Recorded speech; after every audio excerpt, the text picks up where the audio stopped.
سڵاو هاوڕێیان، باسی تێستێشتر دەکەین ئەویش ESR. ESR بریتیە لە نیشتنی خۆڵکە سوورەکانی خوێن لە ماوەی یەک کاتژمێردا بە ملیمەتر لەسەر ئاوە دەپڕوێت.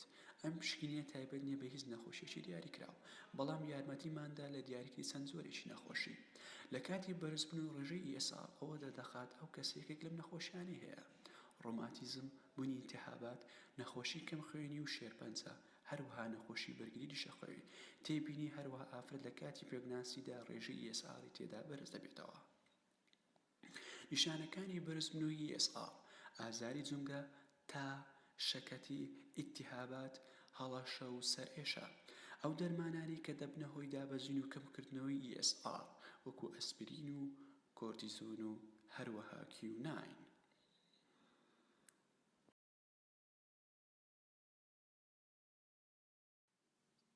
ئێستاش باسی پێداویستیەکان دەکەین. سۆدیۆم سترێت تیوب واتە لۆلەی سۆدیۆم سترێت کە وەکو ئەنتیکۆگولێنت کار دەکات.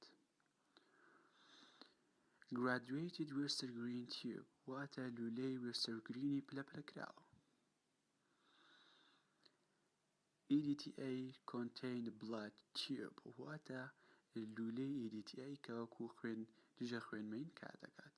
هەروەها کاتژمێر کە ئەمەش بۆ گرتنەوەی 6 دقیقە بۆ خوێندنەوەی ئەنجامەکە دوای یەک کاتژمێر.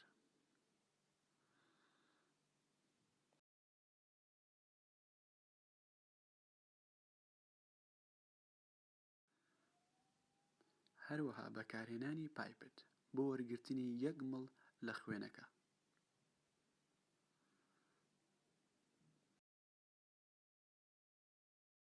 شێوازی ئەنجامدانی پشکنینەکە بە چەند ڕێگایەک ئەنجام دەدرێت. من لێرەدا باسی ڕێگەی وەستەرگونی دەکەم. سەرەتا 1 مڵ لە خوێنەکە وەردەگرین، لەگەڵ ئەو 0.4 مڵ لە 100 تا 3.8 سۆدیۆم سترێت تێکەڵ دەکەین. پاشان لە ڕێگەی وەستەرگرین پایپت تیوب کە پڕی دەکەین لە خوێن تا پلەی 0. پاشان تیوبەکە لەناو وەستەرگرین ڕاک دەکەین بە شێوەیەکی ستوونی بۆ ماوەی کاتژمێر.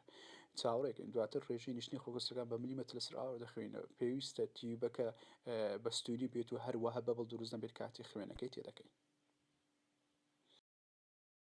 ئەنجامدانی کردداری: تێکردنی 1 مڵ لە خوێنەکە بۆ ناو لولەی سۆدیۆم سترێتەکە لە ڕێگای پایپیتەوە.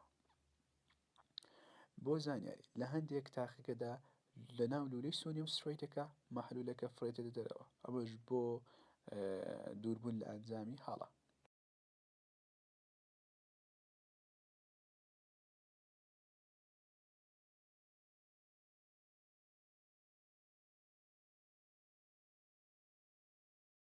دواتر قەپاتکردنی لولەی سۆدیۆم سترێتەکە، هەروەها جوڵاندنی لولەکە بۆ ماوەی چەند جارێک.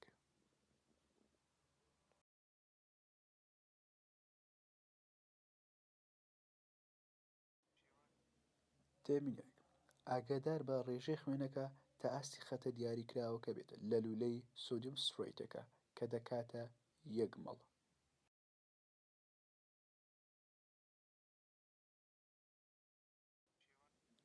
دواتر دانانی لولەی پلەپلەکراوی وەستەرگرین بۆ ناو لولەی سۆدیۆم سترێتەکە بە بەکارهێنانی پەستانێکی دیاریکراو، هەروەها دووربوون لە شکان.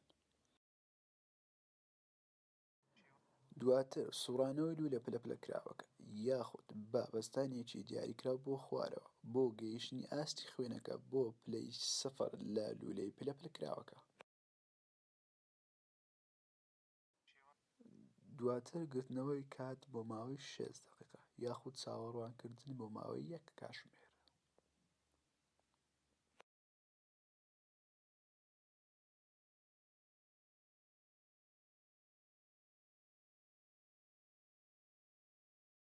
چۆنێتی خوێندنەوەی ئەنجامەکەن: ڕێژەی ئاسایی نۆرمال ڕێنج بۆ پیاو 0 تا 10 ملیمەتر لەسەر ئاورە، بۆ ئافرەت 0 تا 20 ملیمەتر لەسەر ئاورە. هەتاوەکو تەمەنی کەسەکە زیاد بکات، ڕێژەی ئاسایی پشکنینەکەش زیاد دەکات بەم شێوەیە: بۆ پیاو تەمەنی کەسەکە 10 هەروەها بۆ ئافرەت تەمەنی کەسەکە کۆد و 10. خوێندنەوەی ئەنجامەکە لەبەرەوەی سامپڵەکەمان لە ڕێگەی نوێر وەرگرتووە، بۆی ئەگەر سەیری کەین لە خاڵی 0 تاکو خاڵی 9 هاتووە، ئەمەش نۆرمال ڕێنجە بۆ ڕێگە زینێر. بۆ زانیاری زیاتر سەیری ئەم وێنەیە بکەین کە لە وێنەکەدا دیارە پلازما سەرکەوتووە و بڵەدەکە یاخود ئاربیسەکە ژێرکەوتووە، ئەمەش بەهۆی جیاوازی دێنستێکەوە. ببورن لە هەڵەیە کە کوردمانە و ئینشاڵڵا سوودی لێ دەبینن بە هیوای سەرکەوتن.